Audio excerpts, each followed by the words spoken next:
ਸਤਿ ਸ਼੍ਰੀ ਅਕਾਲ ਬ్రో ਸੌਰੀ ਯਾਰ ਸੌਰੀ ਅੱਜ ਗੈਸਟ ਬਈ ਵੇਟ ਕਰਦੇ ਪਏ ਨੇ ਤੇ ਹੋਸਟ ਲੇਟ ਆ ਰਿਹਾ।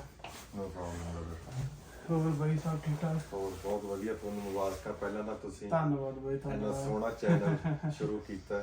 ਨਹੀਂ ਬਈ ਤੁਹਾਡੇ ਵੀਰਾਂ ਦੇ ਆਸਰੇ ਹੀ ਆ ਤੇ ਬੇਸਿਕਲੀ ਵੈਸੇ ਵੀ ਦੇਖੋ ਤਾਂ ਅੱਜ ਆਪਣਾ ਪਹਿਲਾ ਸ਼ੂਟ ਆ ਬਈ ਆਪਣਾ ਪੋਡਕਾਸਟ ਦਾ। ਇਸ ਤੋਂ ਪਹਿਲਾਂ ਆਪਾਂ ਵੀਡੀਓ ਤਾਂ ਕੀਤੀਆਂ YouTube ਦੀ ਬਟ ਪੋਡਕਾਸਟ ਦਾ ਆਪਣਾ ਪਹਿਲਾ ਸ਼ੂਟ ਆ ਬਈ। ਨਹੀਂ ਬਾਈ, ਬਹੁਤ ਤੁਹਾਨੂੰ ਸ਼ੁਭੇच्छਾਵਾਂ ਨੇ ਤੇ ਮੈਨੂੰ ਉਮੀਦ ਹੈ ਕਿ ਜਿਹੜਾ ਕੰਟੈਂਟ ਤੁਸੀਂ ਲੈ ਕੇ ਆ ਰਹੇ ਹੋ ਉਹ ਬਹੁਤ ਜ਼ਿਆਦਾ ਡਿਫਰੈਂਟ ਹੈ ਤੇ ਉਹਦੇ ਨਾਲ ਲੋਕਾਂ ਦੇ ਵਿੱਚ ਬਹੁਤ ਜ਼ਿਆਦਾ ਅਵੇਅਰਨੈਸ ਵੀ ਫੈਲੇਗੀ ਤੇ ਬਹੁਤ ਜ਼ਿਆਦਾ ਯੂਸਫੁਲ ਵੀ ਹੋਊਗਾ, ਐਜੂਕੇਟ ਵੀ ਕਰੂਗਾ ਸਭ ਨੂੰ। ਥੈਂਕ ਯੂ ਭਈਆ, ਥੈਂਕ ਯੂ। ਤੇ ਹੁਣ ਬਾਈ ਮੈਂ ਛੋਟੀ ਜਿਹੀ ਇੰਟਰੋਡਕਸ਼ਨ ਦੇਣਾ ਚਾਹੁੰਦਾ ਭਰਾ ਦੀ।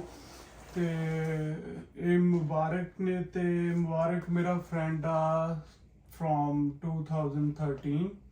ਸੋ ਅਸੀਂ ਬੇਸਿਕਲੀ ਮਹਿੰਦਰਾ ਚ ਇਕੱਠੇ ਗ੍ਰੈਜੂਏਟ ਹੋਏ ਆ ਬਈ 2013 ਤੋਂ 2016। ਮਹਿੰਦਰਾ ਕਾਲਜ ਪਟਿਆਲਾ।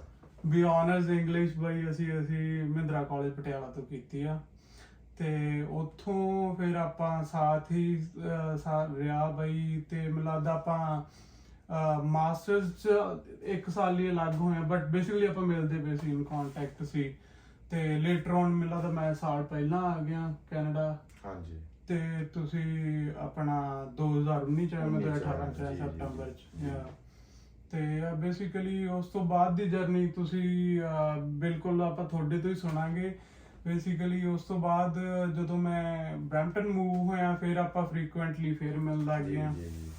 ਤੇ ਬੇਸਿਕਲੀ ਮਾਰਕ ਜਿਹੜੀ ਆਪਾਂ ਗੱਲ ਕਰਨੀ ਚਾਹੁੰਦੇ ਸੀ, ਜਿਹੜਾ ਆਪਾਂ ਟੌਪਿਕ ਤੇ ਜਿਹੜੀ ਚਰਚਾ ਕਰਨਾ ਚਾਹੁੰਦੇ ਆ, 2-3 ਆਪਾਂ ਹਨਾ ਟੌਪਿਕ ਰੱਖੇ ਹੋਏ ਨੇ। ਉਹਦੇ ਚੋਂ ਬੇਸਿਕਲੀ ਤੁਹਾਡਾ ਐਕਸਪੀਰੀਅੰਸ ਹਨਾ ਤੁਸੀਂ ਕੈਨੇਡਾ ਲਈ ਹਨਾ, ਤੁਸੀਂ ਜਦੋਂ ਕੈਨੇਡਾ ਆਏ ਜਿਵੇਂ ਆਪਣੇ ਕੋਈ ਥਾਟ ਸੀ ਨਾ ਪਿੱਛੇ, ਕਿਉਂਕਿ ਬਹੁਤ ਸਾਰੇ ਸਟੂਡੈਂਟ ਨੇ ਜਿਹੜੇ +2 ਤੋਂ ਬਾਅਦ ਆਉਂਦੇ ਨੇ। ਇੱਕ ਤਾਂ ਮੈਂ ਇਹ ਪੁੱਛਣਾ ਚਾਹੁੰਦਾ ਵੀ ਜਿੱਦਾਂ ਤੁਸੀਂ ਮਾਸਟਰਸ ਕਰਕੇ ਆਏ ਹਨਾ, ਤੇ ਉਹ ਸਾਰੇ ਦਾ ਕੀ ਡਿਫਰੈਂਸ ਕੀ ਆ, ਉਹਦੇ ਐਡਵਾਂਟੇਜ ਡਿਸਐਡਵਾਂਟੇਜ ਕੀ ਆ ਤੁਹਾਡੇ ਲਈ ਵੀ ਤੁਸੀਂ ਮਾਸਟਰਸ ਕਰਕੇ ਆਏ ਹੋ ਤੇ ਕੋਈ ਹੋਰ ਸਟੂਡੈਂਟ ਆ ਜਿਹੜਾ ਉਹ +2 ਤੋਂ ਬਾਅਦ ਆਉਂਦਾ ਪਿਆ।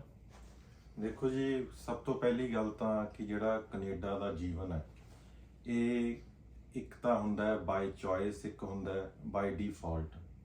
ਠੀਕ। ਬਹੁਤੇ ਲੜਕੇ ਲੜਕੀਆਂ ਜਿਹੜੇ 12ਵੀਂ ਕਲਾਸ 12th ਪਾਸ ਆਊਟ ਆਉਂਦੇ ਨੇ ਉਹ ਬਾਈ ਚੋਇਸ ਆਉਂਦੇ ਨੇ ਕਿ ਉਹਨਾਂ ਦੇ ਪੇਰੈਂਟਸ ਵੀ ਕਹਿੰਦੇ ਨੇ ਕਿ ਉੱਥੇ ਜਿੰਨਾ ਕੁ ਐਕਸਪੈਂਡੀਚਰ, ਜਿੰਨਾ ਕੁ ਪੈਸਾ ਉਹਨਾਂ ਦੀ ਉਹ ਪੜ੍ਹਾਈ ਤੇ ਲਾਉਣਗੇ ਕਿ ਉਸ ਤੋਂ ਬਾਅਦ ਫਿਰ ਬੇਰੁਜ਼ਗਾਰੀ ਵੀ ਹੈ ਤੇ ਹੋਰ ਪ੍ਰੋਬਲਮਸ ਬਹੁਤ ਨੇ, ਪੋਲੀਟੀਕਲ ਅਪਹੀਵਲ ਵੀ ਹੈ ਕੰਟਰੀ ਦੇ ਵਿੱਚ। ਉਹ ਚਾਹੁੰਦੇ ਨੇ ਕਿ ਉਹੀ ਪੈਸਾ ਅਸੀਂ ਲਾ ਕੇ ਬੱਚੇ ਨੂੰ ਬਾਹਰ ਭੇਜ ਦਈਏ ਤੇ ਬੱਚੇ ਵੀ ਇਹੀ ਚਾਹੁੰਦੇ ਨੇ ਵੀ ਉਹ ਸੁਪਨਾ ਜਿਹਾ ਹੋਊਗਾ ਨਾ ਕਿ ਹੁਣ 12th ਤੋਂ ਬਾਅਦ ਉਹ ਆਇਲਸ ਕਰਨ, ਤਿਆਰੀ ਕਰਨ ਤੇ ਉਹ ਬਾਹਰ ਮਾਈਗ੍ਰੇਟ ਹੋ ਜਾਣ। ਠੀਕ ਆ। ਤੇ ਮੇਰੇ ਲਈ ਇਹ ਇੱਕ ਬਾਈ ਡਿਫਾਲਟ ਇਸ ਲਈ ਸੀ ਕਿ ਮੈਂ ਆਨਰ ਸਕੂਲਸ ਇੰਗਲਿਸ਼ ਪਾਸ ਕੀਤਾ ਤਾਂ ਫਿਰ ਮੈਂ MA ਇੰਗਲਿਸ਼ ਕਰਨ ਲੱਗ ਗਿਆ। ਨਾਲ ਮੈਂ UPSC ਦੀ ਤਿਆਰੀ ਵੀ ਕੀਤੀ ਦਿੱਲੀ ਰਹਿ ਕੇ ਤਕਰੀਬਨ ਸਾਲ 1.5 ਸਾਲ। ਤੇ ਉਹਦਾ ਜਿਹੜਾ ਰਿਜ਼ਲਟ ਸੀ ਬਹੁਤਾ ਮੇਰੇ ਫੇਵਰੇਬਲ ਨਹੀਂ ਹੋਇਆ ਕਿਉਂਕਿ ਕੰਪੀਟੀਸ਼ਨ ਬਹੁਤ ਹੈ, ਜਰਨਲ ਲਈ ਸੀਟਾਂ ਘੱਟ ਨੇ। ਤਾਂ ਮੈਂ ਸ਼ਾਇਦ ਮੈਂ ਇਹ ਵੀ ਕਹਿ ਸਕਦਾ ਕਿ ਮੈਂ ਪ੍ਰਿਵਿਲੇਜਡ ਸੀਗਾ, ਮੈਂ ਇੰਨਾ ਹਾਰਡ ਵਰਕ ਨਹੀਂ ਕੀਤਾ ਕਿ ਮੈਂ ਉਹ ਪੇਪਰ ਪਾਸ ਕਰ ਪਾਉਂਦਾ। ਤੁਹਾਡੀ ਗੱਲ ਕੱਟ ਲੱਗਾ, ਸੌਰੀ। ਆਪਣਾ ਤੁਸੀਂ ਫਿਰ ਉੱਥੇ ਇੱਕ ਅਟੈਂਪਟ ਹੀ ਲਿਆ ਰਹੇ ਪੇਪਰ? ਹਾਂਜੀ, ਮੈਂ ਉੱਥੇ ਇੱਕੋ ਅਟੈਂਪਟ ਲਿਆ ਤੇ ਨਾਲ ਮੈਂ ਆਪਣੀ MA ਦੀ ਪੜ੍ਹਾਈ ਨਾਲ ਨਿਰੰਤਰ। ਇਹ ਵੀ ਆਪਣੇ ਆਪ 'ਚ ਇੱਕ ਵੈਸੇ ਡਿਫਰੈਂਟ ਟੌਪਿਕ ਆਪਾਂ ਅੱਜ ਇੱਧਰ ਦੇ ਹੀ ਰੱਖਦੇ ਆ, ਫਿਰ ਕਿਸੇ ਦਿਨ ਉਹ ਵੀ ਐਕਸਪੀਰੀਅੰਸ ਆਪਾਂ ਡਿਟੇਲ 'ਚ ਕਰਾਂਗੇ ਕਿ ਸਿਵਲ ਲਈ ਜਾਣਾ ਤੇ ਉਹ ਸਾਰਾ ਹਨਾ। ਉਹ 'ਚ ਵੀ ਬਾਈ ਦਾ ਕਾਫੀ ਲੰਬਾ ਐਕਸਪੀਰੀਅੰਸ ਆ, ਦਿੱਲੀ ਰਹਿਣ ਦਾ ਇਟਸੈਲਫ ਹਨਾ, ਐਕਸਪਲੋਜ਼ਰ ਨਵਾਂ। ਮੈਂ ਕਹੂੰਗਾ ਕਿ ਮੈਨੂੰ ਕੈਨੇਡਾ ਤੋਂ ਵੀ ਜ਼ਿਆਦਾ ਐਕਸਪੋਜ਼ਰ ਮੈਨੂੰ ਦਿੱਲੀ ਰਹਿ ਕੇ ਮਿਲਿਆ ਕਿਉਂਕਿ ਮੇਰਾ ਪਿਛੋਕੜ ਬਰਨਾਲੇ ਦਾ ਹੈ ਤੇ ਦਿੱਲੀ ਇੱਕ ਮੈਟਰੋ ਸਿਟੀ ਸੀ, ਉੱਥੇ ਜਾ ਕੇ ਬਹੁਤ ਕੁਝ ਮੈਂ ਸਿੱਖਿਆ। ਚਲੋ ਐਨੀ ਹਾਊ ਕਰਦੇ ਕਰਾਉਂਦੇ MA ਤੋਂ ਬਾਅਦ ਮੈਂ PhD ਲਈ ਟਰਾਈ ਕਰਦਾ ਰਿਹਾ ਕਿ PhD ਮੈਂ ਕਰਾਂ ਕੋਲੰਬੀਆ ਯੂਨੀਵਰਸਿਟੀ US ਤੋਂ। ਉਹਦੇ ਲਈ ਵੀ ਮੈਂ GRE ਐਗਜ਼ਾਮ ਦੀ ਤਿਆਰੀ ਕੀਤੀ ਤੇ ਜਿਹੜੀ ਅਮਰੀਕਨ ਯੂਨੀਵਰਸਿਟੀਜ਼ ਦਾ ਫੀਸ ਸਟਰਕਚਰ ਬਹੁਤ ਜ਼ਿਆਦਾ ਐਕਸਪੈਂਸਿਵ ਆ, ਬਹੁਤ ਹਾਰਡ ਆ ਉੱਥੇ ਪੜ੍ਹਾਈ ਕਰਨੀ ਤੇ ਉੱਥੇ ਕੈਨੇਡਾ ਵਾਂਗ ਆਪਾਂ ਇੰਨਾ ਕੰਮ ਵੀ ਨਹੀਂ ਕਰ ਸਕਦੇ। ਤੇ ਫਿਰ ਮੈਂ ਸੋਚਿਆ ਕਿ ਇੱਕ ਰਾਹ ਬਸ ਕੈਨੇਡਾ ਦਾ ਹੀ ਬਚਦਾ ਹੈ, ਤੇ ਮੇਰੇ ਸਾਰੇ ਸੱਜਣ ਤੁਹਾਡੇ ਵਰਗੇ ਸਾਰੇ ਦੋਸਤ ਵੀ ਕੈਨੇਡਾ ਆਲਰੇਡੀ ਮੌਜੂਦ ਸੀਗੇ, ਤਾਂ ਕਰਕੇ ਮੈਂ ਕੈਨੇਡਾ ਆਇਆ 2019 ਦਸੰਬਰ 27 ਨੂੰ। ਹਾਂ ਬਿਲਕੁਲ, ਜਿੱਦਾਂ ਮੁਬਾਰਕ ਤੁਸੀਂ ਵੀ ਦੱਸਿਆ ਡੀਫਾਲਟ ਸੀ, ਤੇ ਬੇਸਿਕਲੀ ਹਾਂ ਇਹ ਗੱਲ ਵੀ ਸਹੀ ਆ ਵੀ ਕਿਸੇ ਲਈ ਤਾਂ ਇਹ ਡ੍ਰੀਮ ਆ, ਕਿਸੇ ਲਈ ਇਹ ਡੈਸਟਨੀ ਆ। ਹਾਂਜੀ ਜਿੱਦਾਂ ਮੇਰੇ ਵਾਲੇ ਕੇਸ 'ਚ ਵੀ ਆਪਾਂ ਕਦੀ ਵੀ ਹਨਾ ਕੈਨੇਡਾ ਆਪਣਾ ਉਹ ਨਹੀਂ ਸੀ, ਡ੍ਰੀਮ ਨਹੀਂ ਸੀ, ਜਾਂ ਕੈਨੇਡਾ ਆਪਣੀ ਡੈਸਟੀਨੇਸ਼ਨ ਨਹੀਂ ਸੀ। ਜਿੱਦਾਂ ਮੈਂ ਆਲਸ ਕੀਤੀ, ਤਾਂ ਤੁਸੀਂ ਤਾਂ ਮੇਰੇ ਕਜ਼ਨ ਨੂੰ ਜਾਣਦੇ ਹੋ, ਸੈਂਡੀ ਨੂੰ, ਹਨਾ ਛੋਟੇ ਭਰਾ ਨੂੰ, ਤੇ ਉਹ Australia C. So he was the person who convinced me like go for IELTS, ਹਨਾ ਵੀ ਤੂੰ ਬਾਹਰ ਆ, ਜਿਹਨੇ ਮੈਨੂੰ ਇੰਟਰੋਡਿਊਸ ਕਰਵਾਇਆ ਸਾਰੀ ਬਾਹਰਲੀ ਦੁਨੀਆ ਨਾਲ। ਤੇ ਆਪਾਂ ਬੇਸਿਕਲੀ IELTS ਵੀ ਕੀਤੀ ਤੇ ਜਾਣ ਦਾ ਮਨ ਵੀ ਬਣਾਇਆ, ਬਟ ਮੇਰਾ ਸੀ ਕਿ ਮੈਂ ਆਸਟ੍ਰੇਲੀਆ ਜਾਵਾਂ, ਹਨਾ।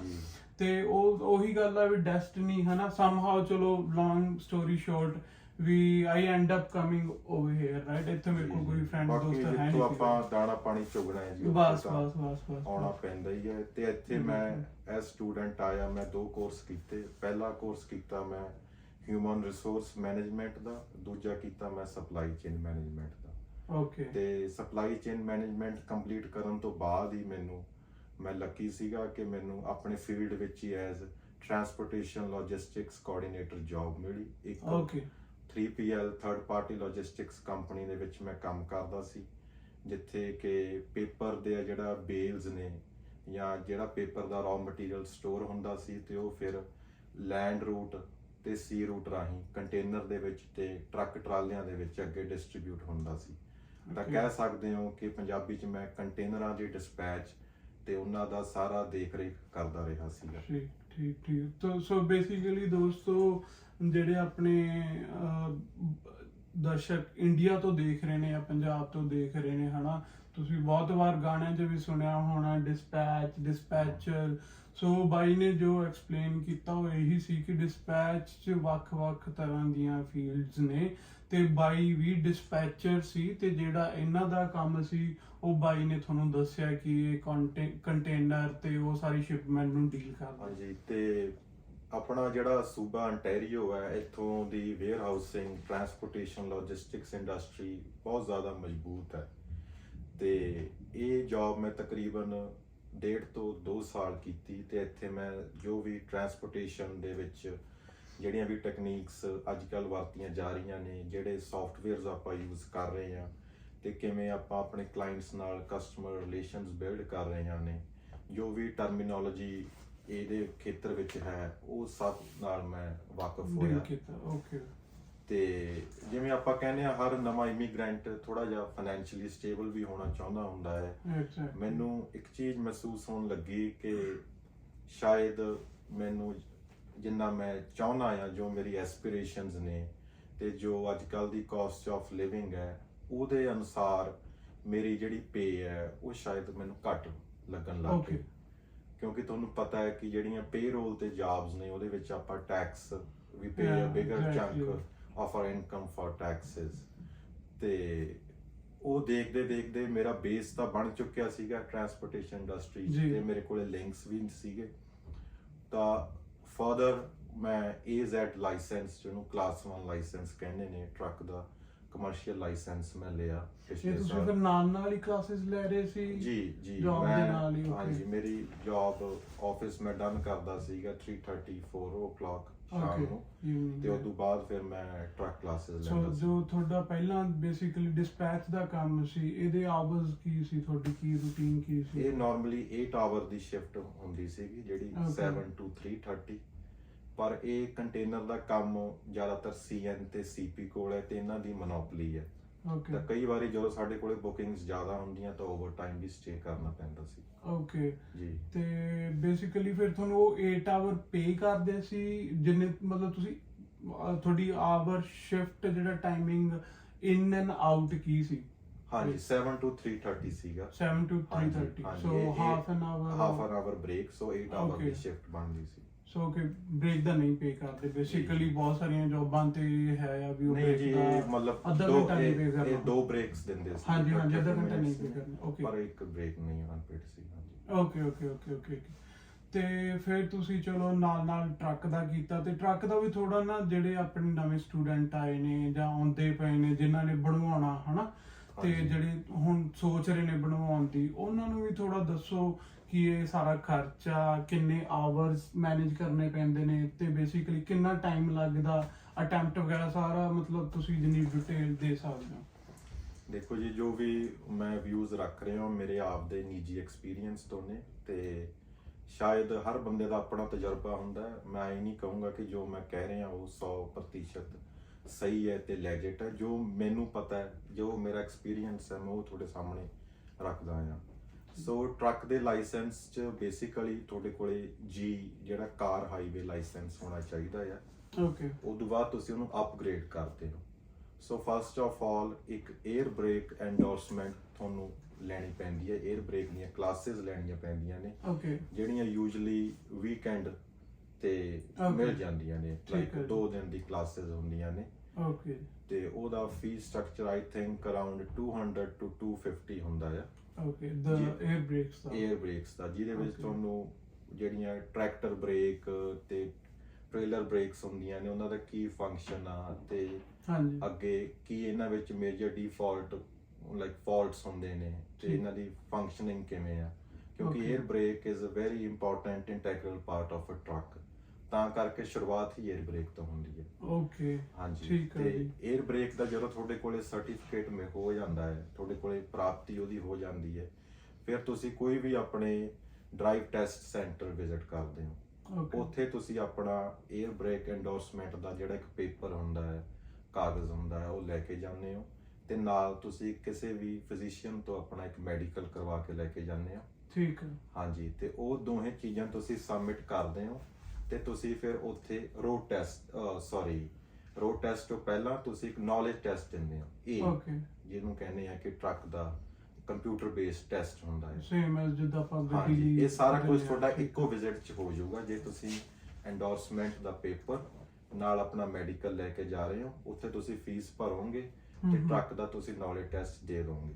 ਓਕੇ। ਉਹਦੇ ਵੀ ਜਿਵੇਂ ਆਪਾਂ ਨਾਰਮਲ ਜਿਹਨੇ ਦਰਸ਼ਕਾਂ ਨੇ G1 ਦਿੱਤਾ ਹੋਊਗਾ, ਜਾਂ ਜਿਵੇਂ ਹੁੰਦਾ ਕੰਪਿਊਟਰ ਬੇਸਡ ਪੇਪਰ ਹੁੰਦਾ ਹੈ, ਉਹਦੇ ਵਿੱਚ ਅਰਾਊਂਡ 40 ਕੁਐਸਚਨਸ ਹੁੰਦੇ ਨੇ, ਤੇ ਠੀਕ ਹੈ। ਉਹ 'ਚ ਤੁਹਾਨੂੰ ਇੱਕ ਪਰਸੈਂਟੇਜ 'ਚ ਕੁਐਸਚਨਸ ਜਿਹੜੇ ਸਹੀ ਕਰਨੇ ਹੁੰਦੇ ਨੇ। ਠੀਕ। ਤੇ ਉਸ ਤੋਂ ਬਾਅਦ once you pass that test, ਫਿਰ ਤੁਹਾਨੂੰ ਉਹ ਕਹਿ ਦਿੰਦੇ ਆ ਕਿ now you have 1 year to give road test. Okay.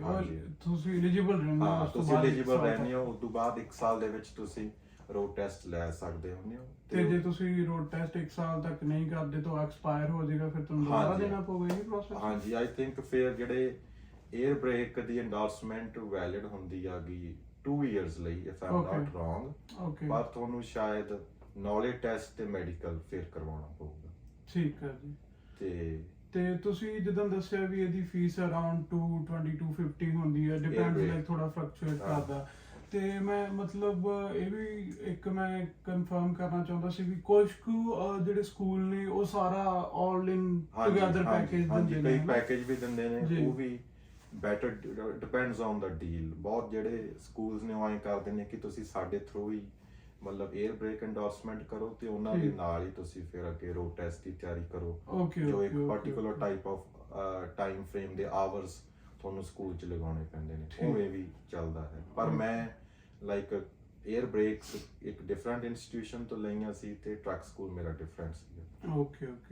ਤੇ ਮੁਬਾਰਕ, ਫਿਰ ਤੁਸੀਂ ਫਰਦਰ ਆਪਣਾ ਜਿੱਥੋਂ ਕਲਾਸਿਸ ਲਈਆਂ ਆਪਣੀਆਂ ਟ੍ਰੇਨਿੰਗ ਲਈ ਤੁਸੀਂ ਟਰੱਕਿੰਗ ਸਕੂਲ ਦੀ, ਤੇ ਉਹ ਵੀ ਥੋੜਾ ਵਿਊ ਦਿਓ, ਕਿਉਂਕਿ ਮੈਨੂੰ ਵੀ ਪਤਾ ਵੀ ਫਲਕਚੁਏਟ ਤਾਂ ਕਰਦਾ ਹਰੇਕ ਦਾ package according to companies attempts, ਸਾਰਾ ਕੁਝ ਵਿੱਚ ਆਉਂਦਾ ਹਨਾ। ਵੀ ਕਈ ਦਿੰਦੇ ਨੇ ਕਿ ਹਾਂ ਆਪਾਂ 3 ਅਟੈਂਪਟ ਜਾਂ 2 ਅਟੈਂਪਟ ਤੁਹਾਡੇ ਵਿੱਚ ਹੀ ਨੇ, ਤੇ ਉਹਨਾਂ ਨੇ ਤੁਹਾਡੇ ਨਾਲ ਪੈਕੇਜ ਕਰ ਲੈਣਾ 5000 5500 ਸਮਥਿੰਗ। ਤੇ ਕੁਛ ਕੁ ਨੇ ਉਹ ਕਹਿੰਦੇ ਵੀ ਤੁਸੀਂ ਸਿਰਫ 1 ਅਟੈਂਪਟ ਅਸੀਂ ਦਾਂਗੇ, ਤੇ ਉਸ ਤੋਂ ਬਾਅਦ ਤੁਸੀਂ ਨੈਕਸਟ ਐਗਜ਼ਾਮ ਦੀ ਫੀਸ ਪੇ ਕਰੋ। ਤੇ ਥੋੜਾ ਉਹ ਵੀ ਦੱਸੋ ਵੀ ਤੁਸੀਂ ਤੁਹਾਡਾ ਇਹ ਜਿਹੜਾ ਅਸੀਂ ਐਕਸਪੀਰੀਅੰਸ, ਇਹ ਸਾਰੇ ਖਰਚੇ ਦਾ ਤੇ ਰੂਟੀਨ ਦਾ, ਟਾਈਮਿੰਗਸ, ਇਹ ਸਾਰਾ ਥੋੜਾ ਦੱਸੋ ਦਰਸ਼ਕਾਂ ਨੂੰ, ਤੇ ਕਿੰਨਾ ਕੁ ਟਾਈਮ ਕੰਜ਼ਿਊਮਿੰਗ ਹੈ, ਕਿੰਨੇ ਟਾਈਮ 'ਚ ਆਮ ਤੌਰ ਤੇ ਐਵਰੇਜ ਜਵਾਕ ਜਿਹੜਾ ਉਹ ਕਿੰਨੇ ਕੁ ਟਾਈਮ 'ਚ ਸਿੱਖ ਜਾਂਦਾ, ਕਿੰਨੀਆਂ ਕਲਾਸਿਸ ਦੀ ਲੋੜ ਹੁੰਦੀ ਹੈ? ਹਾਂਜੀ, ਇਹਦੇ ਵਿੱਚ ਆਏ ਆ ਕਿ first of all fee structure ਸੀਗਾ ਜੋ 4000 to 4500 ਦੇ ਵਿੱਚ ਰੇਟ ਸੀ ਉਸ ਵੇਲੇ, ਤੇ ਆਈ ਅਜ਼ਿਊਮ ਕਿ ਅੱਜ ਵੀ ਉਹੀ ਰੇਟ ਚੱਲ ਰਿਹਾ ਹੋਊਗਾ। ਤੇ ਉਹਦੇ ਵਿੱਚ ਉਹ 2 ਟਰਾਈਜ਼ ਤੁਹਾਨੂੰ ਦਿੰਦੇ ਨੇ। That means if you fail for 1 time, again ਤੁਸੀਂ ਸੈਕੰਡ ਟਾਈਮ ਆ ਸਕਦੇ ਹੋ ਟਰੱਕ ਸਕੂਲ ਦੇ ਵਿੱਚ, ਤੁਸੀਂ ਫਿਰ ਹੈਂਡਸ ਔਨ ਪ੍ਰੈਕਟਿਸ ਕਰ ਸਕਦੇ ਹੋ and you can reappear for the road test. ਤੇ ਉਹਦੇ ਵਿੱਚ ਉਹ ਜਿਹੜਾ ਸੈਕਿੰਡ ਰੋਡ ਟੈਸਟ ਆ ਉਹਦੀ ਫੀਸ ਵੀ ਉਹ ਕੰਪਨੀ ਵੱਲੋਂ ਹੀ ਹੁੰਦੀ ਸੀ? ਨਹੀਂ, ਸੈਕਿੰਡ ਰੋਡ ਟੈਸਟ ਹੀ ਅਰਾਊਂਡ $100 ਫੀਸ ਹੁੰਦੀ ਹੈ। ਤੁਸੀਂ ਕਾਲ ਕਰਕੇ ਆਪਣੇ ਕਾਰਡ ਤੋਂ ਪੇਮੈਂਟ ਕਰ ਦਿੰਦੇ ਹੋ, ਪਰ ਤੁਸੀਂ ਫਿਰ ਅਲਾਉਡ ਹੁੰਦੇ ਹੋ, ਤੁਸੀਂ ਟਰੱਕ ਸਕੂਲ 'ਚ ਜਾ ਕੇ ਤੁਸੀਂ ਇਨਸਪੈਕਸ਼ਨ ਦੀ ਪ੍ਰੈਕਟਿਸ ਕਰ ਸਕਦੇ ਹੋ। ਤੁਹਾਨੂੰ ਰੋਡ ਤੇ ਵੀ ਲੈ ਕੇ ਜਾਂਦੇ ਆ, ਤੁਸੀਂ ਆਪਣੇ ਬੈਕਿੰਗ ਮੈਨੂਵਰ ਤੇ ਵੀ ਕੰਮ ਕਰ ਸਕਦੇ ਹੋ। ਤੇ ਮੁਬਾਰਕ ਇਹ ਵੀ ਦੱਸੋ ਵੀ ਜਿਹੜੀ ਕਲਾਸਿਸ ਨੇ ਇਹਦੀ ਡਿਊਰੇਸ਼ਨ ਕੀ ਹੁੰਦੀ ਆ? ਜਿਹੜੇ ਤੁਹਾਨੂੰ ਰੋਡ ਤੇ ਲੈ ਕੇ ਜਾਂਦੇ ਨੇ, ਕਿੰਨੇ ਟਾਈਮ ਬਾਅਦ ਉਹ ਲਿਜਾਣ ਲੱਗ ਜਾਂਦੇ ਨੇ ਰੋਡ ਤੇ, ਜਾਂ ਫਸਟ ਡੇ ਹੀ ਲੈ ਜਾਂਦੇ ਨੇ? ਉਹ ਸਾਰਾ ਵੀ ਥੋੜਾ ਸ਼ੇਅਰ ਕਰੋ ਵੀ ਉਹਦਾ ਟਾਈਮ ਆਵਰਸ ਕਿੰਨੇ ਤੁਹਾਨੂੰ ਡਰਾਈਵਿੰਗ ਲਈ ਮਿਲਦੇ ਨੇ ਐਗਜ਼ੈਕਟਲੀ। ਹਰਸ਼, ਦੇਖੋ ਇਹਦੇ ਵਿੱਚ ਵੀ ਕੈਟਾਗਰੀਜ਼ ਨੇ ਜਿਹੜੀਆਂ ਟਰੱਕ ਸਕੂਲਸ ਦੀਆਂ।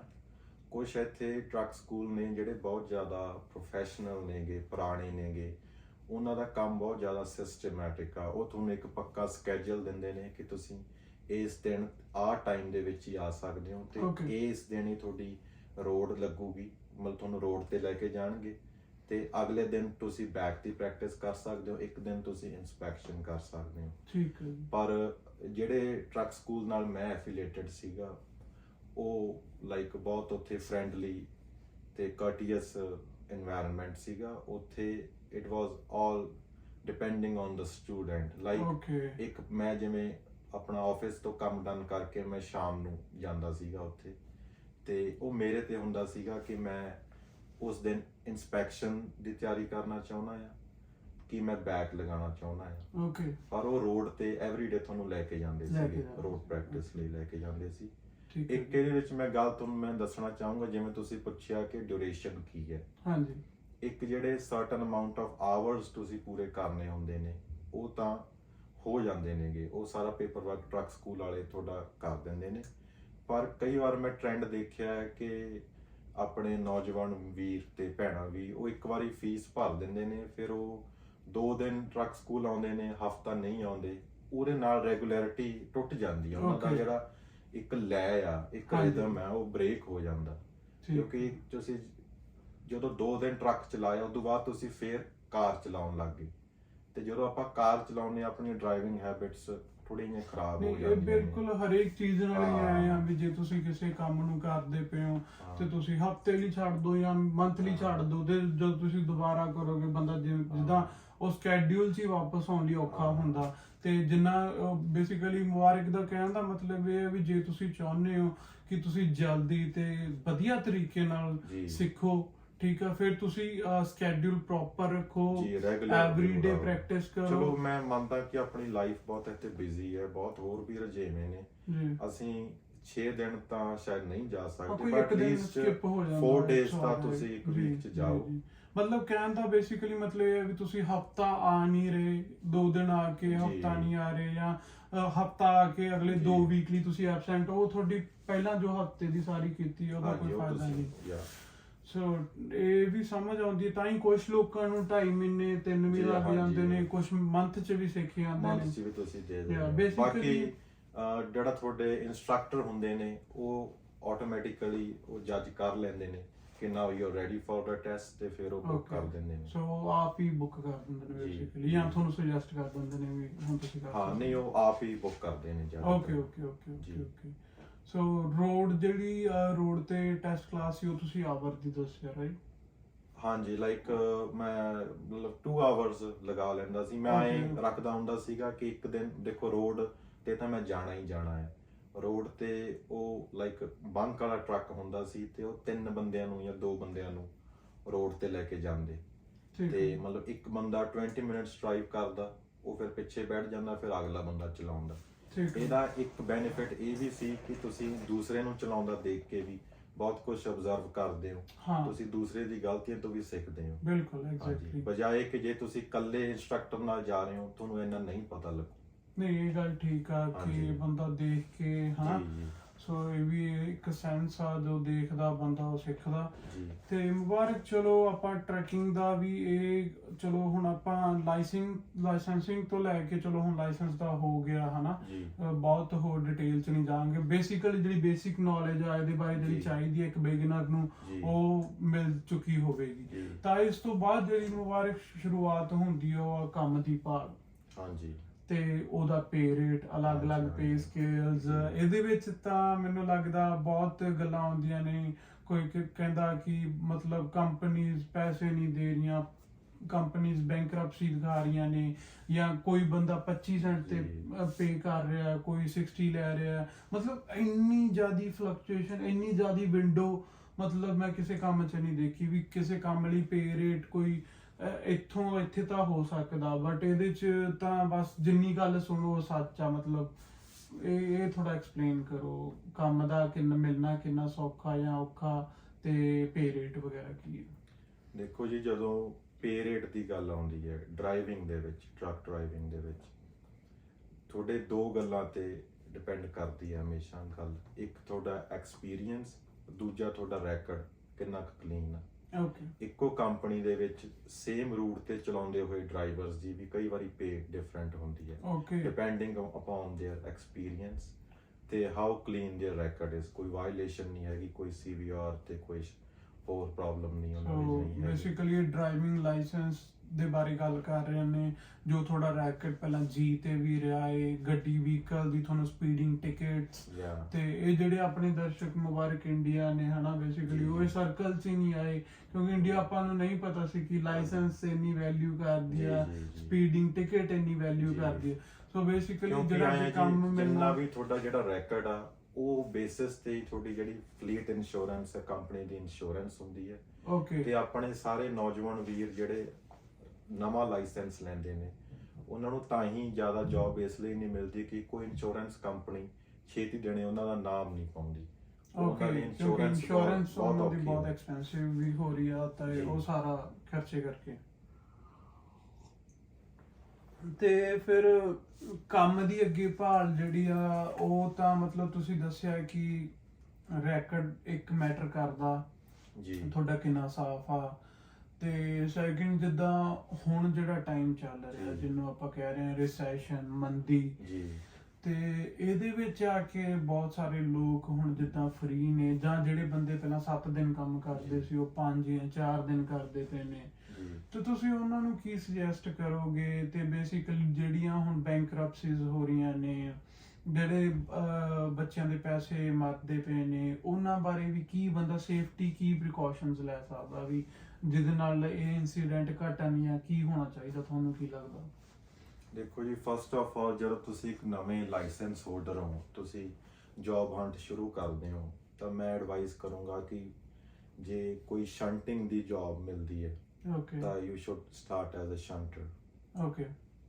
ਕਿਉਂਕਿ ਰੋਡ ਤੇ ਤੁਸੀਂ ਚਲਾ ਲੈਂਦੇ ਹੋ। ਜਿਹੜੀ Okay. ਤੁਹਾਡੀ ਬੈਕਿੰਗ ਮੈਨੂਵਰ ਹੈ ਉਹ ਬਹੁਤ ਜ਼ਿਆਦਾ ਪਰਫੈਕਟ ਨਹੀਂ ਮੈਂ ਕਹੂੰਗਾ, ਤੁਹਾਨੂੰ ਬੈਕ ਲਾਉਣੀ, ਤੁਹਾਡੇ ਬੈਕ ਤੇ ਹੱਥ ਖੁੱਲਿਆ ਹੋਣਾ ਚਾਹੀਦਾ ਹੈ।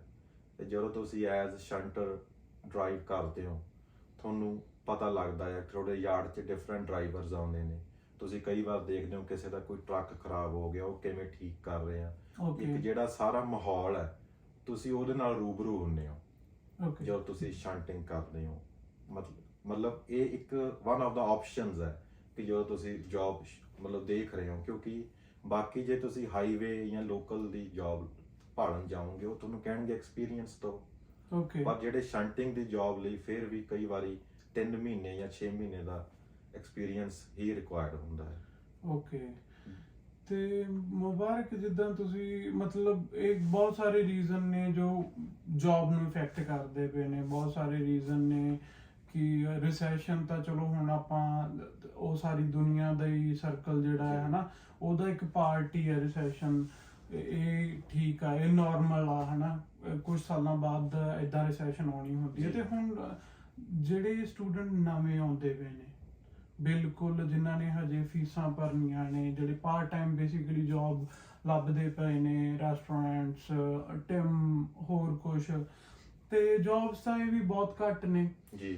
ਤੇ ਕੰਮ ਦਾ ਸਾਰੇ ਕਿਤੇ ਮੰਦੀ ਆ, ਫਿਰ ਇਹ ਜਵਾਕ ਹੁਣ ਕੀ ਕਰਨ? ਇਹਨਾਂ ਲਈ ਕੀ ਤੁਹਾਡਾ ਸੁਜੈਸ਼ਨ ਆ ਵੀ ਜਿਹੜੇ ਉੱਥੋਂ ਆ ਰਹੇ ਨੇ ਜਾਂ ਜਿਹੜੇ ਆ ਚੁੱਕੇ ਨੇ, ਇੱਕ ਤਾਂ ਜਿਹੜੇ ਉੱਥੇ ਨੇ ਇਸ ਟਾਈਮ ਹੁਣ ਇੰਡੀਆ ਨੇ, ਉਹਨਾਂ ਲਈ ਕੀ ਤੁਸੀਂ ਸੁਜੈਸ਼ਨ ਦਿਓਗੇ ਵੀ ਉਹਨਾਂ ਨੂੰ ਉੱਥੇ ਕੋਈ ਇਸ ਤਰ੍ਹਾਂ ਦਾ ਕੰਮ ਹੋ ਸਕਦਾ ਜਿਹਦੇ ਨਾਲ ਉਹਨਾਂ ਨੂੰ ਅੱਜ ਇੱਥੇ ਆ ਕੇ ਕੱਲ ਨੂੰ ਕੰਮ ਨਾ ਮਿਲੇ, ਉਹ ਕੁਝ ਕਰ ਸਕਦੇ ਨੇ, ਕੋਈ ਸਕਿੱਲ ਪਹਿਲਾਂ ਲੈ ਕੇ ਆਉਣ ਉੱਥੋਂ? ਜੀ ਇਹ ਬਹੁਤ ਤੁਸੀਂ ਵਧੀਆ ਪੁਆਇੰਟ ਉਠਾਇਆ ਹੈਗਾ। ਮੇਰੇ ਵੀ ਜੇ ਕਿਸੇ ਰਿਲੇਟਿਵ ਨੇ ਆਉਣਾ ਹੁੰਦਾ ਹੈ ਜਾਂ ਕਿਸੇ ਆਪਣੇ ਸਕੇ ਸੰਬੰਧੀ ਨੇ ਆਉਣਾ ਹੁੰਦਾ ਹੈ ਤਾਂ ਮੈਂ ਇਹੀ ਕਹਿਣਾ ਹੁੰਦਾ ਕਿ ਫਸਟ ਆਫ ਆਲ ਤਾਂ ਜੇ ਤੁਹਾਡਾ ਬੱਚਾ ਜਾਂ ਬੱਚੀ ਐਟਲੀਸਟ ਗ੍ਰੈਜੂਏਟ ਹੈ, ਗ੍ਰੈਜੂਏਸ਼ਨ ਉਹਨਾਂ ਨੇ ਪੂਰੀ ਕੀਤੀ ਹੈ, ਗ੍ਰੈਜੂਏਸ਼ਨ ਮੀਨਸ 12th 12ਵੀਂ ਕਰਨ ਤੋਂ ਬਾਅਦ 15 ਜਮਾਤਾਂ ਕੀਤੀਆਂ, 12th ਪਾਸ ਆਊਟ ਕਰਨ ਤੋਂ ਬਾਅਦ ਉਹ 3 ਇਅਰਸ ਦਾ ਉਹਨਾਂ ਨੇ ਕੋਈ ਸਟੱਡੀ ਕੀਤੀ, BA ਕੀਤੀ ਹੈ, ਬੀਟੈਕ ਕੀਤੀ ਹੈ, ਕੁਝ ਵੀ ਕੀਤਾ ਹੈ, ਉਹ ਉੱਥੇ ਤੱਕ ਐਜੂਕੇਸ਼ਨ ਪੂਰੀ ਕਰਕੇ ਫਿਰ ਹੀ ਫੋਰਨ ਮਾਈਗ੍ਰੇਟ ਕਰਨ ਬਾਰੇ ਸੋਚਣ। ਕਿਉਂਕਿ ਜਦੋਂ ਕੋਈ ਵੀ ਬੱਚਾ ਜਾਂ ਸਟੂਡੈਂਟ ਜਦੋਂ ਕਾਲਜ 'ਚ ਪੜ੍ਹਦਾ ਆ, ਉਹਦਾ ਐਕਸਪੋਜ਼ਰ ਹੁੰਦਾ ਆ, ਉਹਦਾ ਹੋਰਾਈਜ਼ਨ ਬਹੁਤ ਵਾਈਡ ਹੁੰਦਾ ਆ, ਉਹ ਘਰੋਂ ਬਾਹਰ ਰਹਿਣ ਦਾ ਉਹਨੂੰ ਪਤਾ ਲੱਗਦਾ ਆ ਤੇ ਬੰਦਾ ਥੋੜਾ ਮੈਚੁਰ ਵੀ ਹੁੰਦਾ ਆ। ਇਹ ਪਹਿਲਾ ਸਟੈਪ ਹੋ ਜਾਂਦਾ ਘਰੋਂ ਬਾਹਰ, ਜੇ ਤੁਸੀਂ ਘਰ ਨੇੜੇ ਵੀ ਹੋ ਘਰ ਦੇ, ਉਹ ਤੁਹਾਡੇ ਕੋਲ ਸਿਕਿਉਰਿਟੀ ਹੈਗੀ ਆ ਜੀ, ਤੇ ਇੱਕ ਤੁਸੀਂ ਘਰੋਂ ਬਾਹਰ ਜਿਹੜੀ ਦੁਨੀਆ ਨਾਲ ਤੁਹਾਡੀ ਇੰਟਰੈਕਸ਼ਨ ਆ 1 to 1 ਉਹ ਸਟਾਰਟ ਹੋਣ ਲੱਗ ਜਾਂਦੀ ਆ ਜੀ। ਤੇ ਬਾਕੀ ਉੱਥੇ ਜੇ ਤੁਹਾਨੂੰ ਸਮਾਂ ਲੱਗੇ ਤਾਂ ਸਾਈਡ ਬਾਈ ਸਾਈਡ ਤੁਸੀਂ ਕੋਈ ਵੀ ਸਕਿੱਲ ਥੋੜਾ ਜਿਹਾ ਜ਼ਰੂਰ ਸਿੱਖੋ। ਕੋਈ ਛੋਟੀ ਬਹੁਤ ਪਲੰਬਿੰਗ ਹੋਗੀ, ਕੰਸਟਰਕਸ਼ਨ ਰਿਲੇਟਡ। ਮੈਂ ਇਹ ਨਹੀਂ ਕਹੂੰਗਾ ਕਿ ਉੱਥੇ ਜਾ ਕੇ ਤੁਸੀਂ ਲਾਈਕ ਆਪਣੀ ਸਟੱਡੀ ਗਿਵ ਅਪ ਕਰ ਦਿਓ ਤੇ ਮਤਲਬ ਕੋਈ ਕੰਮ ਹੀ ਕਰਨ ਲੱਗ ਜਾਓ, ਪਰ ਜਦੋਂ ਤੁਹਾਡੇ ਕੋਲ ਉੱਥੇ ਫ੍ਰੀ ਟਾਈਮ ਹੈ, ਛੁੱਟੀਆਂ ਨੇ, ਤੁਸੀਂ ਉੱਥੇ ਆਨਲਾਈਨ ਕੋਈ IT ਦਾ ਕੋਰਸ ਹੈ, ਕੋਈ ਉੱਥੇ ਇੰਡੀਆ ਦੇ ਵਿੱਚ ਤਾਂ ਫਿਰ ਵੀ ਕੋਰਸਿਸ ਦੀ ਫੀਸ ਇੰਨੀ ਨਹੀਂ ਆ ਆਨਲਾਈਨ, ਜਿਵੇਂ ਕਿਉਂਕਿ ਜਿੱਦਾਂ ਆਪਾਂ ਦੇਖਦੇ ਨੇ ਜੂਨ ਦਾ ਮੰਥ ਜਾਂ ਦੋ ਛੁੱਟੀਆਂ ਹੁੰਦੀਆਂ ਨੇ 2-3 ਮੰਥਲੀ, ਹਨਾ, ਉਹ ਕਾਫੀ ਤੁਹਾਡੇ ਕੋਲ ਐਕਸਟਰਾ ਟਾਈਮ ਹੁੰਦਾ ਜਿਹਦੇ ਚ ਮੈਨੂੰ ਲੱਗਦਾ ਕਿ ਜਿਵੇਂ ਆਪਾਂ ਸਕਿੱਲ ਦੀ ਗੱਲ ਕਰਦੇ ਹਾਂ, ਜੇ ਕੋਈ ਬੰਦਾ 2-3 ਮੰਥ ਜੂਨ ਵਾਲੇ ਵੀ 2-3 ਘੰਟੇ ਕੋਈ ਸਕਿੱਲ ਨੂੰ ਲਾ ਕੇ ਆਉਂਦਾ ਤਾਂ ਉਹਨੂੰ ਜੇ ਥੋੜਾ ਬਹੁਤਾ ਵੀ ਪਤਾ ਇੱਥੇ ਉਹ ਫਿੱਟ ਹੋ ਸਕਦਾ। ਜੇ ਤੁਹਾਡੇ ਕੋਲ ਸਕਿੱਲ ਆ ਇੱਥੇ, ਫਿਰ ਤੁਹਾਡੇ ਕੋਲ ਕੰਮ ਹੈਗਾ। ਜਿੱਦਾਂ ਬਹੁਤ ਸਾਰੇ ਮੇਰੇ ਦੋਸਤ ਮੈਨੂੰ ਪੁੱਛਦੇ ਨੇ ਕਿ ਬਾਈ ਕੰਮ ਨਹੀਂ, ਫਿਰ ਉੱਥੇ ਕੀ ਕਰਾਂਗੇ। ਸੋ ਮੇਰਾ ਹੁਣ ਬਾਈ ਇੱਕ ਤਾਂ ਇਹ ਆ ਵੀ ਕੰਮ ਨਹੀਂ ਹੈਗਾ, ਬਟ ਜਿਹੜੀ ਸਕਿੱਲ ਆ, ਕੰਮ ਹੈ ਵੀ ਹੈ ਨਾ, ਤਾਂ ਵੀ ਤੁਸੀਂ ਫਾਰ ਬੈਟਰ ਹੋ।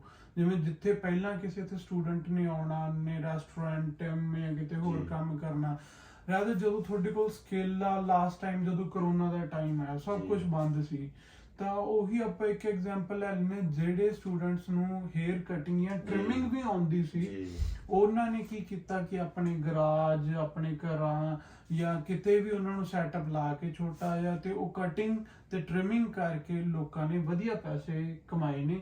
ਤੇ ਉਹੀ ਬੰਦੇ ਨੇ ਜਿਨ੍ਹਾਂ ਦੀ ਮਾਰਕੀਟ ਵੀ ਬਣ ਚੁੱਕੀ ਆ ਹੁਣ ਇੱਕ, ਤੇ ਉਹਨਾਂ ਨੇ ਆਪਣੇ ਕੰਮ ਵੀ ਕਰ ਲਏ, ਸੋ ਉਹ ਕਾਫੀ ਸਕਸੈਸਫੁਲ ਹੋਏ। ਤੇ ਦੂਸਰਾ, ਜੇ ਕੋਈ ਮੈਨੂੰ ਪੁੱਛੇ ਵੀ ਹਾਂ, ਕਈ ਹੁੰਦੇ ਨੇ ਜਿਵੇਂ ਆਪਾਂ ਇੰਡੀਅਨ ਪੰਜਾਬ ਸਿੱਖ ਫੈਮਿਲੀ ਚੋਂ ਆ, ਬਹੁਤ ਸਾਰਿਆਂ ਦੇ ਘਰ ਦੇ ਕਹਿੰਦੇ ਨੇ ਵੀ ਪੁੱਤ ਸਾਡਾ ਕਟਿੰਗ ਨਾ ਕਰੇ, ਤੇ ਬਈ ਆਪਣੇ ਕੋਲ ਹੋਰ ਵੀ ਜਿਹੜੀਆਂ ਆਪਸ਼ਨਸ ਨੇ, ਜਿੱਦਾਂ ਤੁਸੀਂ ਕਾਰ ਡੀਟੇਲਿੰਗ ਦਾ ਕੰਮ ਸਿੱਖ ਸਕਦੇ ਹੋ, ਮਕੈਨਿਕੀ ਦਾ ਕੰਮ ਸਿੱਖ ਸਕਦੇ ਹੋ। ਸੋ ਫੀਲਡ ਜਿੰਨੀਆਂ ਵੀ ਤੁਸੀਂ ਡੇ ਟੂ ਡੇ ਲਾਈਫ 'ਚ ਦੇਖਦੇ ਹੋ, ਆਪਣੇ ਆਲੇ ਦੁਆਲੇ ਕੰਮ ਨੇ, ਇਲੈਕਟ੍ਰਿਸਿਟੀ ਦਾ ਕੁਝ ਵੀ ਹੈ, ਤੁਸੀਂ ਜਿੰਨਾ ਵੀ ਨਿੱਕੇ ਤੋਂ ਨਿੱਕਾ ਕੰਮ ਕੋਈ ਵੀ ਸਿੱਖ ਕੇ ਆ ਜਾਓਗੇ ਨਾ, ਤੇ ਉਹ ਤੁਹਾਡੇ ਲਈ ਇੱਥੇ ਬਹੁਤ ਵੱਡੀ ਵੈਲਿਊ ਆ। ਤੇ after once you get done with your studies, ਜਦੋਂ ਤੁਸੀਂ ਵਰਕ ਪਰਮਿਟ ਤੇ ਹੋ, ਤੁਸੀਂ ਇੱਥੇ ਆਪਣਾ ਛੋਟਾ ਕੀ ਮਤਲਬ ਆਪਣੇ ਘਰ ਤੋਂ ਤੁਸੀਂ ਇੱਕ ਕੰਮ ਫੜ ਕੇ ਵੀ ਸਟਾਰਟ ਕਰੋ ਤਾਂ ਇੱਥੇ ਉਦਾਂ ਵੀ ਤੁਹਾਨੂੰ ਕੰਮ ਮਿਲ ਜਾਂਦਾ। ਤੁਹਾਨੂੰ ਸਕਿੱਲ ਤਾਂ ਆਊਗਾ ਹੀ ਆਊਗਾ। ਵੱਡੀ ਗੱਲ ਇਹ ਵੀ ਹੈ ਕਿ ਤੁਸੀਂ ਜੋ ਵਰਕ ਕਲਚਰ ਹੈ ਉਹਦੇ ਨਾਲ ਵੀ ਤੁਸੀਂ ਇੰਟਰੋਡਿਊਸ ਹੁੰਦੇ ਹੋ। ਬਿਲਕੁਲ, ਇਹ ਹੈਬਿਟ ਹੀ ਇੱਕ ਬਿਲਡ ਕਰਨ ਦੀ ਆਦਤ, ਕਿਉਂਕਿ ਇੰਡੀਆ ਵਿੱਚ ਮਾਹੌਲ ਇਹੋ ਜਿਹਾ, ਤੁਸੀਂ ਜਿਵੇਂ ਆਪਾਂ ਪੜ੍ਹਦੇ ਹੁੰਦੇ ਸੀਗੇ, ਉਦੋਂ ਆਏ ਹੁੰਦਾ ਸੀਗਾ ਕਿ ਜਿਹੜਾ ਬੰਦਾ ਪੜ੍ਹਦਾ ਉਹ ਆਏ ਸਮਝਦਾ ਕਿ ਮੈਂ ਬਹੁਤ ਵੱਡਾ ਅਹਿਸਾਨ ਕਰ ਰਿਹਾ ਕਰਦਿਆਂ ਤੇ ਸਾਰਿਆਂ ਤੇ, ਕਿ ਮੈਂ ਤਾਂ ਪੜ੍ਹਦਾਗਾ, ਮੈਂ ਹੋਰ ਕੋਈ ਕੰਮ ਨਹੀਂ ਕਰ ਸਕਦਾ। ਪਰ ਇਹ ਬਹੁਤ ਗਲਤ ਧਾਰਨਾ ਹੈਗੀ। ਜਿੰਨਾ ਛੇਤੀ ਉੱਥੇ ਵਰਕ ਕਲਚਰ ਨੂੰ ਅਡਾਪਟ ਕਰਨਗੇ ਆਪਣੇ ਬੱਚੇ, ਉਨੇ ਹੀ ਸਿਖਾਵੇ ਰੂਪ ਚ ਲਾਈਕ ਬਹੁਤ ਈਜ਼ੀਲੀ ਉਹ ਆਪਦੇ ਇੱਥੇ ਜੜ੍ਹਾਂ ਜਮਾ ਸਕਣਗੇ। ਇਹ ਬਹੁਤ ਸਿਆਣੀ ਗੱਲ ਕੀਤੀ ਮੁਬਾਰਕ ਨੇ ਕਿ ਆਪਾਂ ਨੂੰ ਲੱਗਦਾ ਕਿ ਆਪਾਂ ਹਨਾ ਅਹਿਸਾਨ ਹੀ ਕਰ ਰਹੇ ਵੀ ਮੈਂ ਤਾਂ ਯਾਰ ਪੜ੍ਹਦਾ, ਮੈਂ ਕੋਈ ਹੋਰ ਕੰਮ ਨਹੀਂ ਕਰਨਾ। ਤਾਂ ਜਦੋਂ ਆਪਾਂ ਇੱਥੇ ਆਉਂਦੇ ਆ ਨਾ, ਉਹੀ ਜਦੋਂ ਆਪਾਂ ਦੇਖਦੇ ਹਾਂ ਕਿ ਗੋਰੇ ਆਪਾਂ ਕਹਿੰਦੇ ਆ ਬਹੁਤ ਜੀ। ਲਗਜ਼ਰੀ ਲਾਈਫ ਇਹ ਉਹ ਕੁਝ ਵੀ ਨਹੀਂ। ਸੋ ਮੈਂ ਦੇਖਦਾ ਮੁਬਾਰਕ, ਜਦੋਂ ਮੈਂ ਪਹਿਲਾਂ ਆ ਕੇ ਦੇਖਿਆ ਮੈਨੂੰ ਤਾਂ ਸੀ ਵੀ ਯਾਰ ਅਸੀਂ ਸਟਰਗਲ ਕਰ ਰਹੇ ਹਾਂ, ਸਾਡੇ ਕੋਲ ਘਰ-ਬਾਰ ਨਹੀਂ ਹੈਗਾ ਵੀ ਅਸੀਂ ਕੰਮ ਕਰਨਾ। ਜਦੋਂ ਆਪਾਂ ਕਿਤੇ ਵੀ ਕੰਮ ਕਰਨ ਜਾਂਦੇ ਹਾਂ ਦੇਖਦੇ ਹਾਂ ਕਿ ਉਹ ਜਦੋਂ ਗੋਰਿਆਂ ਦੇ ਜਿਵੇਂ ਆਪਾਂ ਨੂੰ ਜੂਨ ਦੀਆਂ ਛੁੱਟੀਆਂ ਹੁੰਦੀਆਂ ਨੇ, ਜਦੋਂ ਉਹਨਾਂ ਨੂੰ ਆਫ ਮਿਲਦਾ ਉਹ ਕਿਤੇ ਟਿਮ ਤੇ ਹਾਂਜੀ, ਪਾਰਟ ਟਾਈਮ ਸਾਰੇ ਜੌਬ summer ਕਰਦੇ jobs ਨੇ। ਉਹ ਕਰਦੇ ਕਦੀ ਆ। ਮਤਲਬ ਕਿ 16 15 ਸਾਲ ਦੇ 16 18 ਸਾਲ ਦੇ ਜਵਾਕ ਕੰਮ ਕਰਦੇ ਪਏ ਨੇ, ਕਿਉਂਕਿ ਉਹ ਗੋਰਿਆਂ ਦੇ ਕਿ ਪਹਿਲਾਂ ਹੀ ਹੈਬਿਟ ਬਣਾਉਣ ਲੱਗ ਜਾਂਦੇ ਨੇ। ਇਹਦਾ ਮਤਲਬ ਇਹ ਤਾਂ ਨਹੀਂ ਕਿ ਉਹਨਾਂ ਦੇ ਪੇਰੈਂਟਸ ਅਫੋਰਡ ਨਹੀਂ ਕਰ ਸਕਦੇ, ਪਰ ਉਹ ਚਾਹੁੰਦੇ ਨੇ ਕਿ ਉਹਨਾਂ ਨੂੰ ਵੈਲਿਊ ਪਤਾ ਲੱਗੇ ਕਿ ਕਿਵੇਂ ਪੈਸਾ ਕਮਾਇਆ ਜਾਂਦਾ ਹੈ ਤੇ ਕੀ ਸਾਰਾ ਸਿਸਟਮ ਹੈ। ਹਾਂ, ਉਹਨਾਂ ਨੂੰ ਇੱਕ ਤਾਂ ਵੈਲਿਊ ਪਤਾ ਲੱਗ ਜਾਂਦੀ ਹੈ, ਪੈਸੇ ਦੀ ਵੈਲਿਊ ਕੀ ਹੈ। ਦੂਜੀ ਹੈਬਿਟ, ਲੌਂਗ ਟਾਈਮ ਕੰਮ ਕਰਨ ਲਈ ਉਹ ਪਹਿਲਾਂ ਪ੍ਰਿਪੇਅਰ ਹੋ ਜਾਂਦੇ ਨੇ ਜੀ। ਤੇ ਉਹ ਜੋ ਕਿ ਆਪਣੇ ਬੰਦਿਆਂ 'ਚ ਲੈਕ ਕਰਦੀ ਆ। ਮੈਂ ਸੋਚਦਾ ਜੇ ਸਾਡੇ ਬੰਦੇ ਨੂੰ ਪਹਿਲਾਂ ਵੀ ਥੋੜਾ ਬਹੁਤਾ ਕੰਮ 'ਚ ਪਾਇਆ ਹੋਵੇ ਤਾਂ ਮੈਨੂੰ ਲੱਗਦਾ ਬਹੁਤ ਸਾਰੇ ਸਟੂਡੈਂਟ ਇਦਾਂ ਵੀ ਹੋਣਗੇ ਜਿਹੜੇ ਉੱਥੇ ਹੀ ਆਪਣਾ ਕੰਮ ਸ਼ੁਰੂ ਕਰ ਸਕਦੇ ਨੇ, ਜੇ ਇੱਕ ਵਾਰੀ ਉਹ ਕੰਮ ਦੇ ਵੱਲ ਇੰਟਰਸਟ ਦਿਖਾਉਂਦੇ ਨੇ ਤਾਂ। ਬਕਾਇਦਾ ਹਾਂ, ਬਿਲਕੁਲ ਇਹ ਗੱਲ ਠੀਕ ਆ ਵੀ ਉਹਦੇ ਲਈ ਤੁਹਾਨੂੰ ਪਹਿਲਾਂ ਕੰਮ 'ਚ ਸਟੈਪ ਇਨ ਕਰਨਾ ਪਏਗਾ। ਤਾਂ ਮੈਨੂੰ ਲੱਗਦਾ ਵੀ ਆਪਾਂ ਕਾਫੀ ਅੱਜ ਏਰੀਆ ਜੋ ਆ ਸਾਨੂੰ ਲੱਗਦਾ ਆਪਾਂ ਕਵਰ ਕਰ ਸਕਦੇ ਸੀ, ਆਪਾਂ ਕੀਤਾ। ਬਿਲਕੁਲ ਆਪਾਂ ਇਹ ਵੀ ਚਾਹਾਂਗੇ ਵੀ ਵੀਡੀਓ ਬਹੁਤ ਸਾਰੀ ਲੰਮੀ ਨਾ ਹੋ ਜੇ ਤੇ ਆਪਾਂ ਨੈਕਸਟ ਪਾਰਟ ਕਰਾਂਗੇ, ਥੋੜੇ ਹੋਰ ਵੀ ਟੌਪਿਕ ਲਿਆਉਣ ਦੀ ਕੋਸ਼ਿਸ਼ ਕਰਾਂਗੇ। ਤੇ ਅੱਜ ਦਾ ਵੀਡੀਓ ਆਪਾਂ ਇੱਥੇ ਹੀ ਖਤਮ ਕਰਾਂਗੇ ਤੇ ਮੁਬਾਰਕ, ਤੁਹਾਡਾ ਬਹੁਤ ਬਹੁਤ ਧੰਨਵਾਦ। ਸ਼ੁਕਰੀਆ ਜੀ। ਤੇ ਬਹੁਤ ਹੀ ਚੰਗਾ ਲੱਗਾ ਤੁਹਾਡੇ ਨਾਲ ਗੱਲ ਕਰਕੇ। ਲਾਈਕ ਐਜ਼ ਅ ਫਰੈਂਡ ਤਾਂ ਆਪਾਂ ਕਰਦੇ ਆ, ਬਟ ਜਦੋਂ ਆਪਾਂ ਕਿਸੇ ਪਾਰਟਿਕੂਲਰ ਬੰਦਿਆਂ ਨੂੰ ਜਾਂ ਇੱਕ ਸੁਸਾਇਟੀ ਨੂੰ ਹਨਾ ਇੱਕ ਇਨਫੋਰਮੇਸ਼ਨ ਜਾਂ ਤੁਸੀਂ ਕਹਿ ਲਓ ਇੱਕ ਐਕਸਪੀਰੀਅੰਸ ਸ਼ੇਅਰ ਕਰਨਾ ਹੁੰਦਾ ਤਾਂ ਉਹ ਉੱਥੇ ਇੱਕ ਡੀਸੈਂਸੀ ਜਾਂ ਤੁਸੀਂ ਕਹਿ ਲਓ ਉਹ ਐਕਸਪ੍ਰੈਸ਼ਨ ਤੇ ਉਹ ਥਾਟਸ ਚਾਹੀਦੇ ਹੁੰਦੇ ਨੇ, ਜੋ ਮੈਨੂੰ ਲੱਗਾ ਤੁਸੀਂ ਬਹੁਤ ਹੀ ਵਧੀਆ ਤਰੀਕੇ ਨਾਲ ਐਕਸਪ੍ਰੈਸ ਕੀਤੇ। ਤੇ ਬਾਕੀ ਆਡੀਅנס ਦੱਸੂਗੀ ਤੇ ਹੋਰ ਵੀ ਵੀਡੀਓਜ਼ ਤੁਸੀਂ ਜਿਹੜੇ ਵੀ ਟੌਪਿਕਸ ਨੇ, ਤੁਹਾਡੇ ਥਾਟਸ ਨੇ, PR ਲਾਈਕ ਹੋਰ ਇਮੀਗ੍ਰੇਸ਼ਨ ਇਸ਼ੂਜ਼ ਨੇ ਜਾਂ ਤੁਹਾਡੇ ਕੋਈ ਕੁਐਸਚਨ ਆ, feel free to ask, comments ਕਰੋ, ਠੀਕ ਆ। ਤੇ ਆਪਾਂ ਵੀ ਕੋਸ਼ਿਸ਼ ਕਰਾਂਗੇ ਮੋਰ ਫ੍ਰੀਕੁਐਂਟ ਤੇ ਆਪਾਂ ਨਵੀਆਂ ਤੋਂ ਨਵੀਆਂ ਵੀਡੀਓ ਲੈ ਕੇ ਆਵਾਂਗੇ। ਬੇਸਿਕਲੀ ਮੈਂ ਇੱਕ ਹੋਰ ਇੰਟਰੋਡਕਸ਼ਨ ਜਿਹੜੀ ਇਸ ਚੈਨਲ ਨੂੰ ਦੇਣਾ ਚਾਹੁੰਦਾ ਇਹ ਹੈ ਕਿ ਆਪਾਂ ਬਈ ਕੋਈ ਆਪਣੀ ਬਾਉਂਡਰੀ ਨਹੀਂ ਹੈਗੀ ਕਿ ਆਪਾਂ ਬੇਸਿਕਲੀ ਇੱਕ ਫੀਲਡ ਨੂੰ ਟੈਕਲ ਕਰ ਰਹੇ ਹਾਂ। ਸੋ ਆਪਾਂ ਮਤਲਬ ਕਿ ਜਿੰਨੇ ਐਸਪੈਕਟ ਨੇ ਲਾਈਫ ਦੇ ਉਹ ਸਾਰੇ ਐਕਸਪੀਰੀਅੰਸ ਤੁਹਾਡੇ ਨਾਲ ਸ਼ੇਅਰ ਕਰਾਂਗੇ। ਤੇ ਵੀਡੀਓਜ਼ ਨਾਲ ਬਣੇ ਰਹੋ, ਸਾਨੂੰ ਵੀ ਦੱਸੋ ਕਿਉਂਕਿ ਇਹ ਸਾਡੇ ਦੋਨਾਂ ਦੇ ਵੀ ਪਹਿਲਾ ਪੋਡਕਾਸਟ ਆ, ਇੱਕ ਨਵਾਂ ਐਕਸਪੀਰੀਅੰਸ ਆ। ਤੇ ਅਸੀਂ ਚਾਹੁੰਦੇ ਆ ਤੁਸੀਂ ਕਮੈਂਟ ਕਰੋ ਤੇ ਕੰਸਟਰਕਟਿਵ ਕ੍ਰਿਟਿਸਿਜ਼ਮ ਚ ਅਸੀਂ ਬਿਲੀਵ ਕਰਦੇ ਆ ਐਗਜ਼ੈਕਟਲੀ ਕਿ ਸਾਡੀ ਆਲੋਚਨਾ ਹੋਵੇ ਤੇ ਸਾਨੂੰ ਫਿਰ ਪਤਾ ਲੱਗੇ ਕਿ ਅਸੀਂ ਕਿਹੜੀ ਚੀਜ਼ ਇੰਪਰੂਵ ਕਰ ਸਕਦੇ ਆ ਤੇ ਕਿਹੜੀ ਚੀਜ਼ ਤੁਹਾਨੂੰ ਪਸੰਦ ਆ ਰਹੀ ਹੈ, ਤੁਸੀਂ ਕੁਝ ਹੋਰ ਐਡ ਆਨ ਕਰਨਾ ਚਾਹੁੰਦੇ ਹੋ ਸਾਨੂੰ ਤੁਸੀਂ ਦੱਸੋ। ਅਸੀਂ ਉਵੇਂ ਹੀ ਰੂਪਰੇਖਾ ਸਾਰੀ ਤੁਹਾਡੇ ਅਨੁਸਾਰ ਹੀ ਤਿਆਰ ਕਰਾਂਗੇ। ਤੇ ਪਲੀਜ਼ ਚੈਨਲ ਨੂੰ ਲਾਈਕ, ਸਬਸਕ੍ਰਾਈਬ ਤੇ ਸ਼ੇਅਰ ਜ਼ਰੂਰ ਕਰੋ ਤਾਂ ਕਿ ਹੋਰ ਅਸੀਂ ਇਹੋ ਜਿਹੀਆਂ ਚੀਜ਼ਾਂ ਲੈ ਕੇ ਆ ਸਕੀਏ, ਸਾਡਾ ਵੀ ਮਨੋਬਲ ਵਧੇ, ਇਨਸਪਾਇਰ ਅਸੀਂ ਹੋਈਏ ਤੇ ਤੁਹਾਡੇ ਰੂਬਰੂ ਆਏ ਹੁੰਦੇ ਰਹੀਏ। ਧੰਨਵਾਦ, ਸਤਿ ਸ਼੍ਰੀ ਅਕਾਲ।